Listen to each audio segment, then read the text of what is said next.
Thank you for tuning. Have with us today the one and only Steve Hamoen.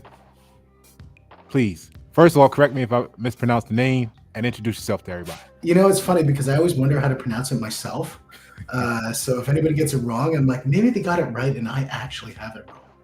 Hey, It's a Dutch last name and it's like Moen, like the faucet, but I've always said Hamoon. So I don't know. We'll go with that. okay, I'm with you. So yeah, I'm So, Steve Moon. I am a 10x business coach. I help companies grow their revenue by 30% in 90 days. I work with companies in a lot of different industries. I own a couple different businesses as well.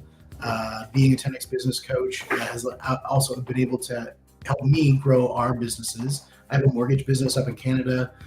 We own real estate, and I do productivity coaching for real estate agents as well with the Keller Williams model. And so, yeah, man, I'm everything about growth. Growth has been a good thing. And I coach Brazilian Jiu Jitsu.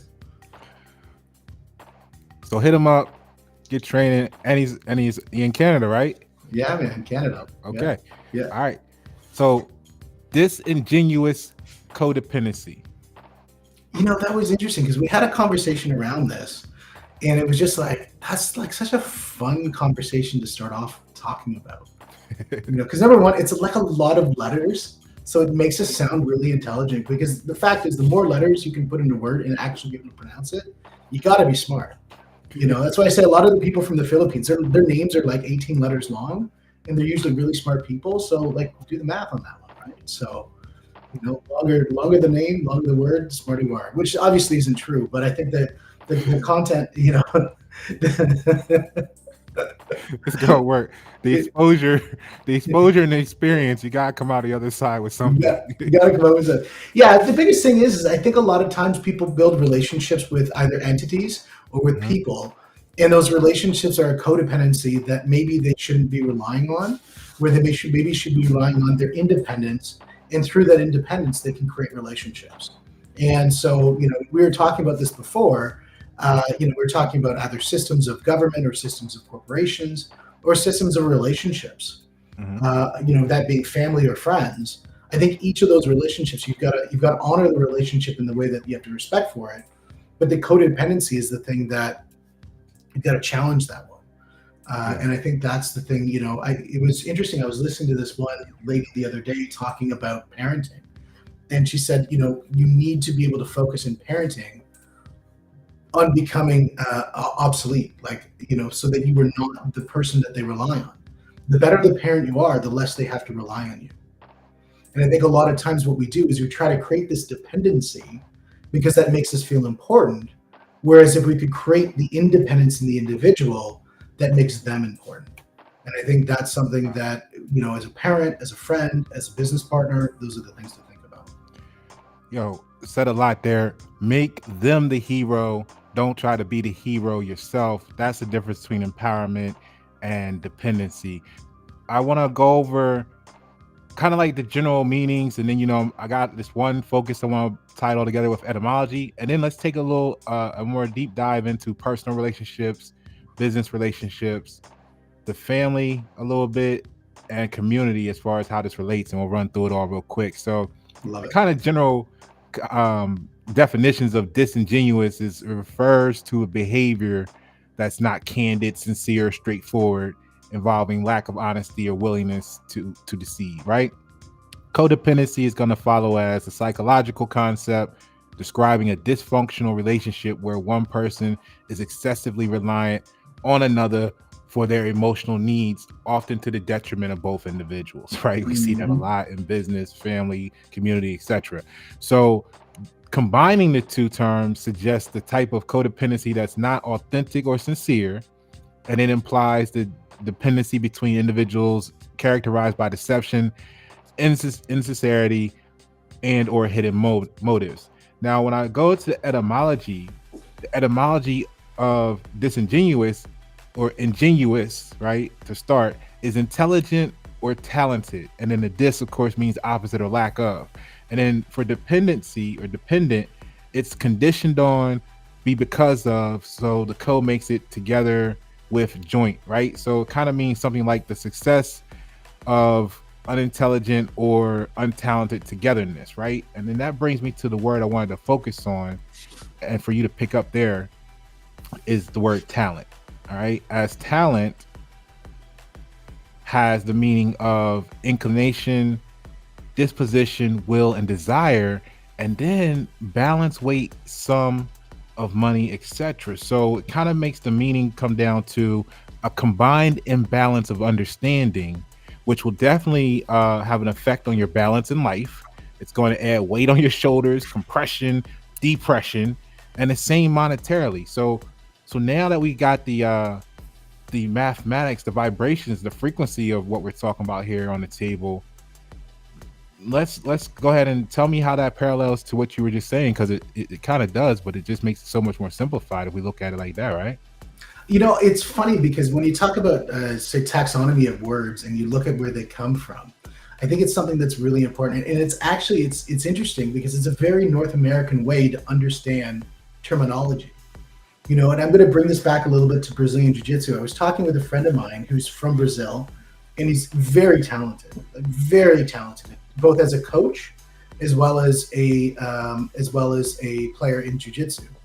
And one of the things for him that he talks about that's very different about different languages outside of the English language is the way that they communicate isn't through a taxonomy sort of basis, but more emotive. And so the way that he communicates his jiu-jitsu is through the art of feeling and expression.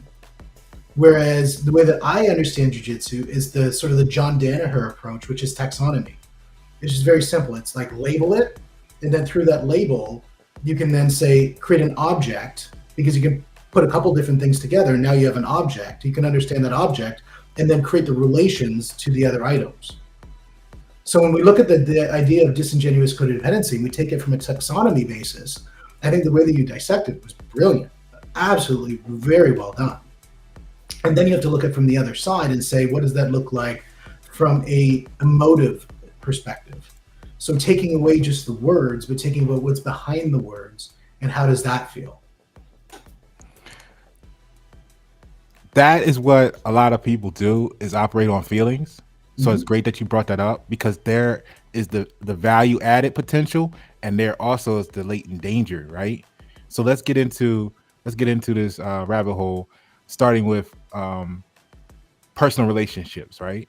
So one of the things that I mentioned to you almost verbatim when we was talking about the like the family dynamic was like family tasks and responsibilities. They align when we agree on the destination. Simon Sinek. When we agree on a destination, it makes it easier to overcome all obstacles. Absolutely. So it holds true in the household too, right? So if another destination was more valued than the current task or the current destination, then those same tasks, activities, and responsibilities would be less valued and desired over another set to arrive at another destination.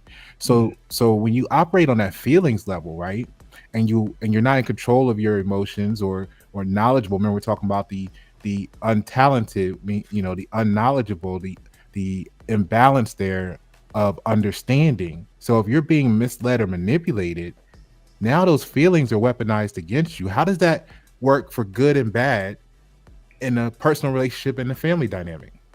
Well, that's actually a really interesting point, and how you brought that around is actually very well crafted. When you look at the idea of relationships, and you look at the idea of feelings and how it can be weaponized.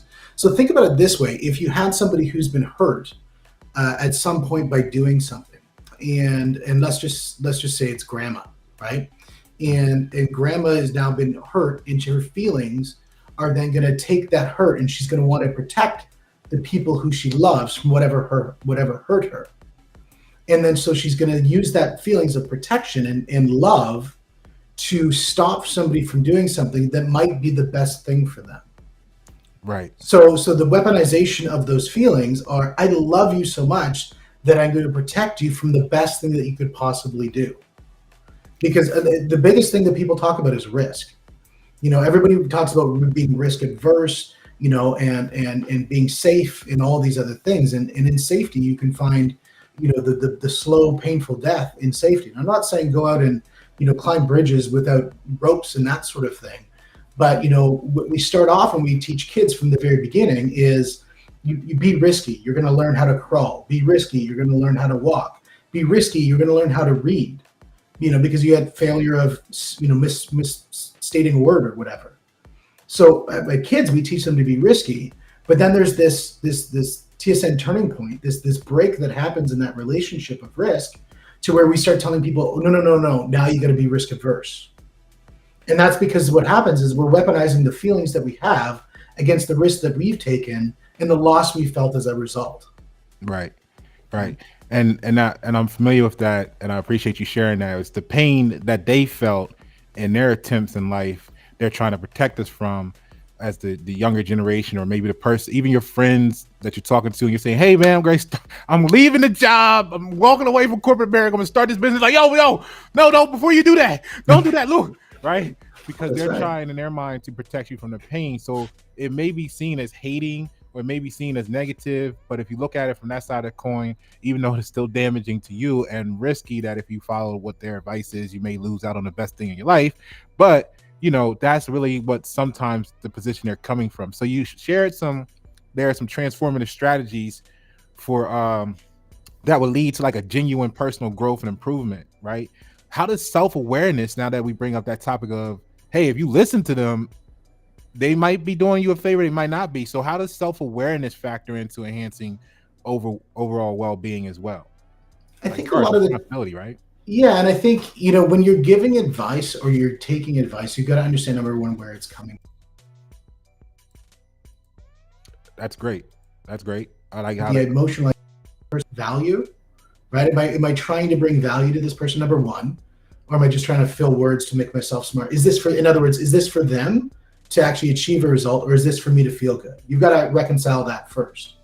Then second of all, you got to look to say, on the basis of what information am I giving this feedback? Is it because I went through something that's negative and I'm trying to protect them? And I'm trying to protect them because I want to stop them from going through the same pain that I went through? Or is it a situation that I'm trying to protect them so that they can still do what they want to do, but know the risks that are inherent in that decision so they can make it as an intelligent person? And I'm going to support their decision moving forward. Right.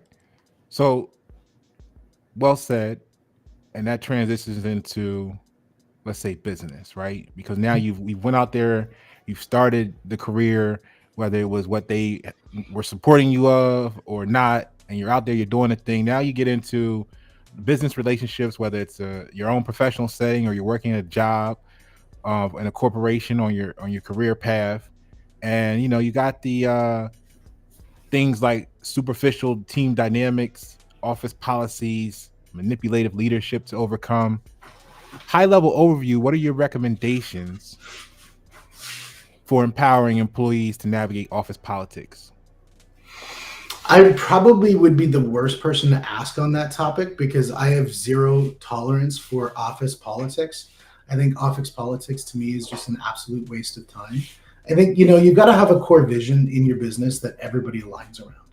And I carry a sign, right behind me here, that is very important in all aspects. No negatively allowed here. And the reason being because I think, too many times people are trying to win it for themselves and trying to just claw their way to the top. And to me, that's just not an environment that I would ever subscribe to. I mean, if you've got an office that's all about, I was just down at Grant Cardone's office just last week in Miami. And if you want to talk about a high performing environment, it definitely is top. I mean, you walk in there, it's like literally electric with energy as you step in the front door. Everybody's fired up, but it's because they have the right culture. They start their day every day with, what are the big wins that we have when we're starting our day? In other words, what does it look like? What did we achieve? And we go through all the numbers every single day, so everybody's on target. I mean, they're not in the office there to be friends with each other. They're not in the office there to make family. I was listening to a guy from Netflix saying, like, no, your business isn't your family. Your business is your business. And it's less like a family, more like a sports team. And I think that was the nicest way of saying it. And man, Grant's sports team is on fire. You walk in that place, electric. And so that to me is the sign of a really good culture. And a good culture, I think, is having good communication. And good communication means you know exactly what it means to succeed, and you know where to go where you're having challenges, and that you can go and you can get, because everybody's on board with success. You know where you can go, so you can get that feedback loop to get back right on the wagon and get things going. Hey, that's transformative leadership right there. And when you bring in the transparency factor, I think that really helps because you can set it up so it's like a family and really work on that, or you could just be honest and upfront and say, "Hey, look, we're gonna be like a sports team. This is what we're gonna do. We're gonna accomplish this mission. We're gonna kill this goal, and we're gonna crush it. And then this is A, B, C, and D. This is why. This is gonna be the why. Like Simon Sinek. Start with the why. But as long as Absolutely. you're upfront and transparent. Now, what happens is with the superficial team dynamic, sometimes you get the managers that create the illusion of support, emphasizing teamwork and collaboration, and meanwhile they're exploiting the people, the employees, and behind the scenes or sometimes in front of their faces they're taking all the credit, which you hear in what's that, the 48 laws of power, art of war, be the magician, always take the credit for everything, that sort of stuff. So Right. here's a damaging application for it if you're not upfront with it, right? Absolutely. I think it goes back to again that word disingenuous, and I think that's very disingenuous and very Machiavellian of them to just be looking after themselves. And I think that leads to a house of cards. Mm-hmm. And I think whereas if you have a system built on a model of success, and the individuals then fit into that model, and they know exactly how to measure very succinctly how to measure KPIs, the key performance indicators, and they can point to exactly what they're doing to be successful. I think what that's going to do is that's going to create a really good method of communication, which brings us right back to taxonomy. If you know the taxonomy of success, it's very easy to identify, create objects, and then create it massive growth. And I think if you can't point at that, it becomes very, very muddy waters. Okay. So yeah, because the money waters are going to be toxic culture, low morale, high turnover, et cetera, et cetera, et cetera, which is totally expensive and slows down productivity, right? Absolutely. Absolutely. So now when we get into the community, public relations versus reality, we got officials, we got uh leadership in the community, same way we have in business, the same way we have in families. So we covered projecting an image of transparency, right? The reality behind the scenes, there might be these hidden motives, right? So agencies communicate policies and decisions, but the question is, are these decisions uh, or influenced by personal or political motives, or are they actually for the good of the people or the customer or the family members, right, as a whole? And then there's solutions presented. This will solve your problem, mafia style, sometimes, or Yeah. so do you see collaborative environments where citizens and institutions can work genuinely towards shared goals, or do we need to like start over and build complete replacements in society? That's a long answered question from my perspective. I mean, I look at when we looked at, and let's look at politics for a second. In politics that talk about leadership, I think they shouldn't be in politics. When politics talks about servitude, serving the community, serving the constituency, servicing the tax base, they're in servitude to their constituents. And if they look at there being a leader, they're going in the wrong way. And I think that's where I think politics has gone a little bit sideways. I think most people are getting into politics, and again, I'm going to paint this with a really broad stroke brush, but they're going in for self-interest over the interest of the community. Now, that's not saying all of them are doing that way, but are we not seeing that as a trend across the world?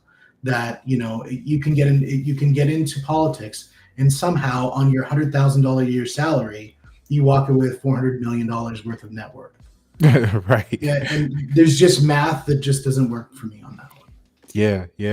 And it's even just pointing out like we as the people have to be considerate of what we're actually accepting. Again, this is going back to the emotional control, because I just did the video a couple days ago, last week, whatever, on the overall freedom rankings that was posted. I'm in the vicinity of North Carolina. So North Carolina State fell from 13th to 24th in overall rankings. And in personal freedoms, it fell from 13th to 33rd, right? the correlation I found when I did the We're probably research. in Canada at 333rd. Nah, we're gonna get y'all up. We're gonna get y'all up, but it starts with the people, right? So this is why we have this conversation. Yeah, We're gonna do all of North America. that's right. Unify. So we're gonna be the new NAFTA. So look, right? But the correlation I found with that was that the timing of the drop paralleled with the political positioning of, hey, we're going to raise commitments on budgets on infrastructure building and education. And if you watch that video on Y97, you'll see the correlation between how those activities actually decrease personal freedoms, right? So my question to you is, what strategies do you pose to ensure transparency, accountability, and genuine communications between, let's just say, the higher ups, whether that's family, business, or community, and the Gen Pop?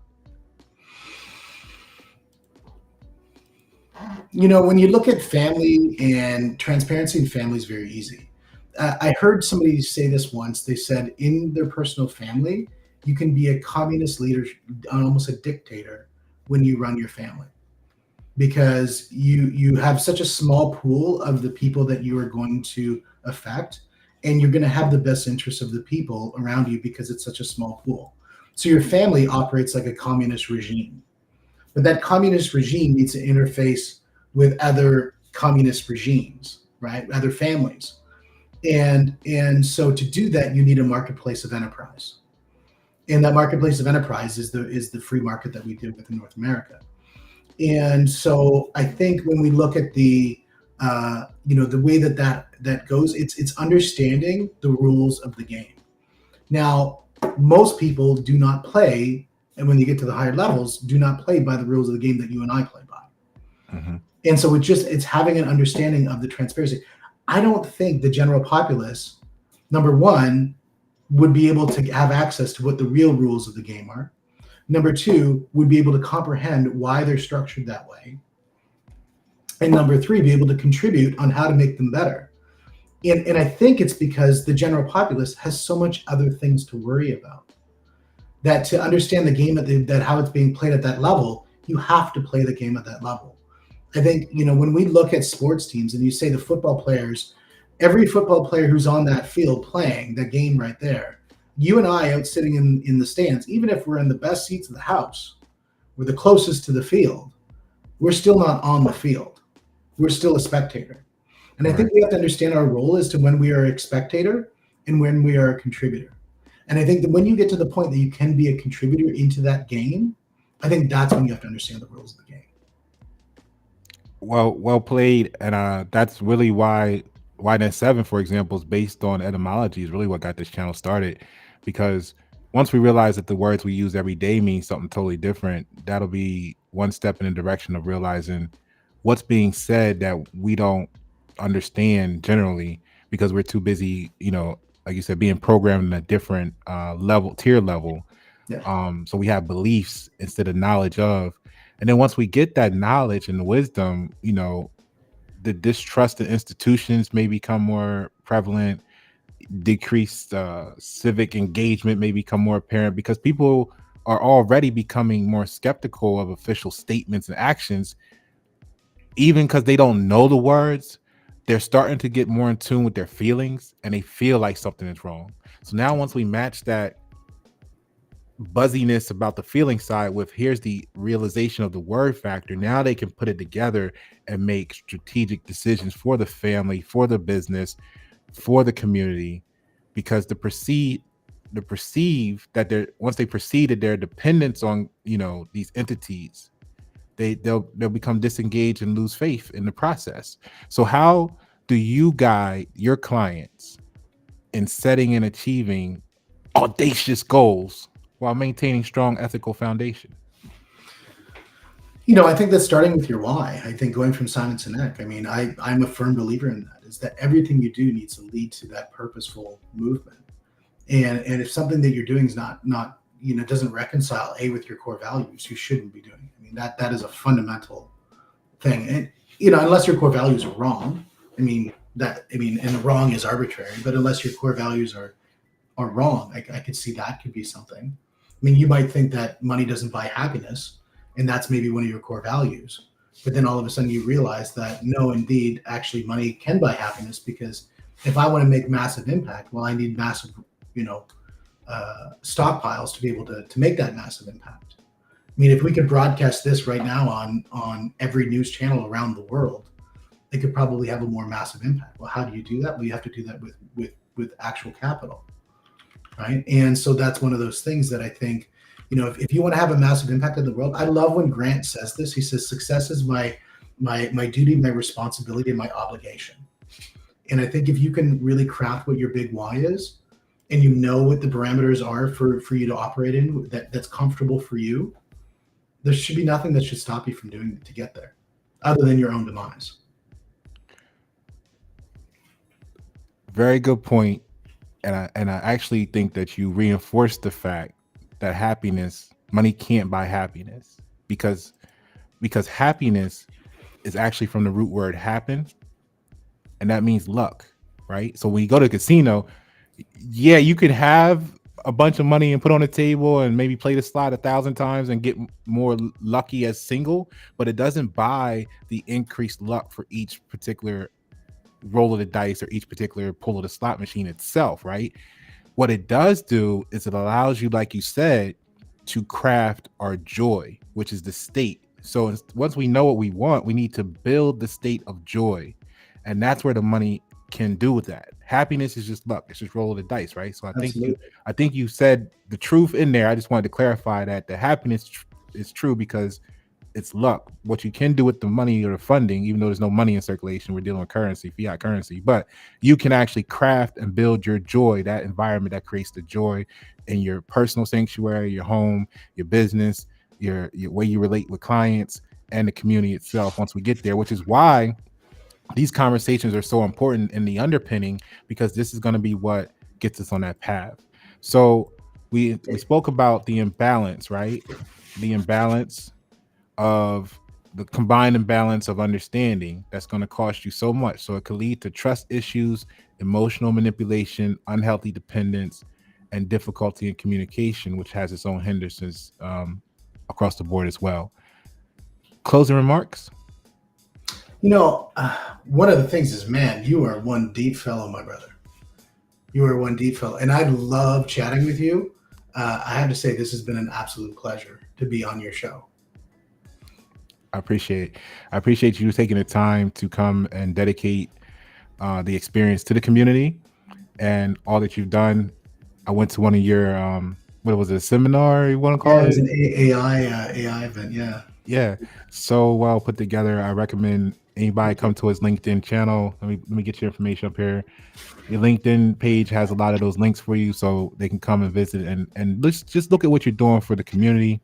That was even a free offering that you did for the community, and somebody, if not everybody, could walk away from there with $1 million worth of value. So it's people like you that I'm looking for to partner with, so that we can make these changes in the community, because all it takes is for us to talk and build something together, because we're shifting towards transformative leadership. I think the big thing that I can pull it of, especially just speaking on your show, is that thought, you know, is the first inception point of words.